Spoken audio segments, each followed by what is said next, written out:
We will have a very small and very interesting discussion, and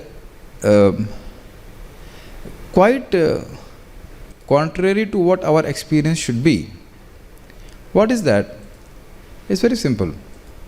You see, we hear Cheto Darpan Marjanam. So now we expect that when we chant Hare Krishna, our heart should get pure, our heart should get clean. But many times the sadhaka will see that there are so many contaminated things which he had never thought of earlier are coming up in his mind.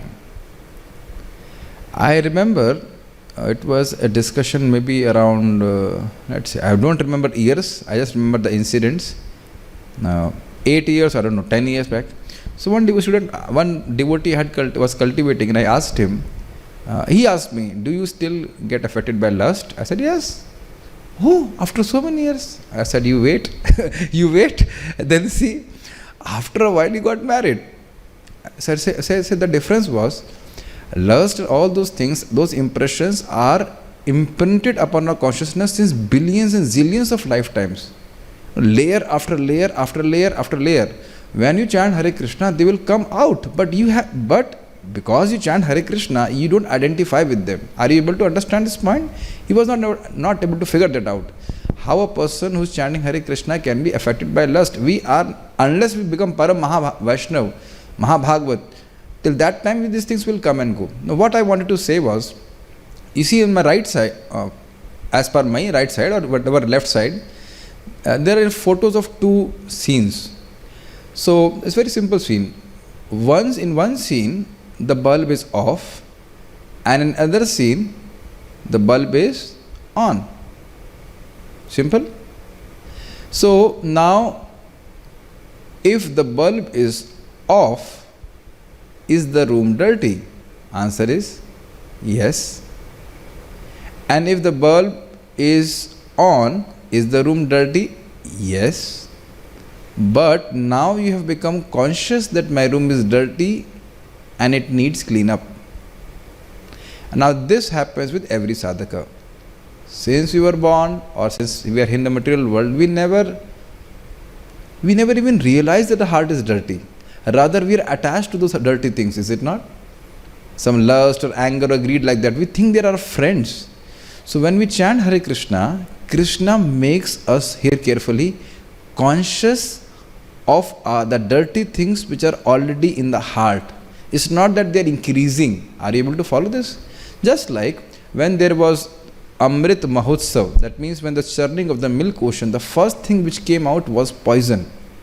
And the last thing which came out was nectar. So a sadhaka should be very careful about it, that as I am churning by my heart by chanting Hare Krishna, I will become more and more aware, conscious of my anarthas. And even the subtlest ones. Sometimes a person is proud and he is not even aware that he is proud. That's amazing.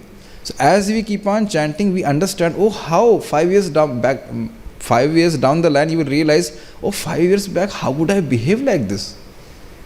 And at that time, I could not realize I am not behaving properly.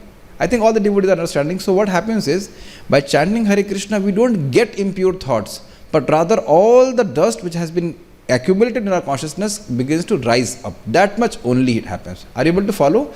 And one must never become discouraged. One should continue to chant Hare Krishna, and then when the room is completely cleansed, then it will not be then you will be very peaceful. By cleaning the Kundija temple, Mahaprabhu is instructing to all the conditioned souls that just like when the temple is cleansed very nicely with first gross dust and then refined dust, similarly when the living entity is cleansed of gross and subtle impurities, his mind becomes as clean and cool as the marble of the temple.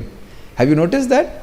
The marble of the temple is very cool and clean if it is cleaned properly, and it is very pleasing to the mind, especially in the summer season. Similarly, if we keep on chanting Hare Krishna mantra, we are conscious of the dust, but we must remember that we are not the dust. We are not our mind and the impurities therein. And we continue to chant Hare Krishna, and then as our heart becomes purified, the vasanas, the impressions go away, we can feel the taste for chanting Hare Krishna. Are you able to follow this point? This happens with everyone, not even single, everyone. This dirt will rise up and go away.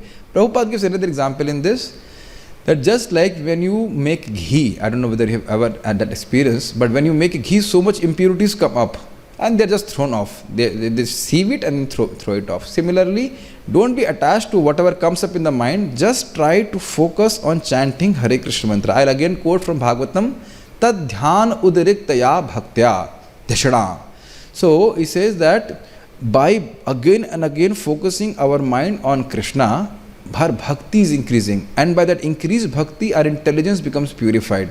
Are you able to follow? That is our practice. That is what we are supposed to do. Don't identify with what thoughts come in the mind. Are you able to follow this point? Like that. So keep on chanting Hare Krishna enthusiastically, no matter what comes. And one more interesting point Maharaj was explaining, Radha Govind Maharaj. See, mind is not in our control, but tongue is in our control or not? So if tongue is in our control, then please hear Gunanuvada khalu sattva bhavana. Again and again chanting will purify those desires. And have you not got purified of so many desires which you had, and without even your knowledge? So you see, it works. So many things will come, so many things will go. Just remain as an observer and don't touch those thoughts. Keep on chanting Hare Krishna mantra. And good thoughts will also come, obviously. Okay. Hare Krishna. Thank you. We'll now chant.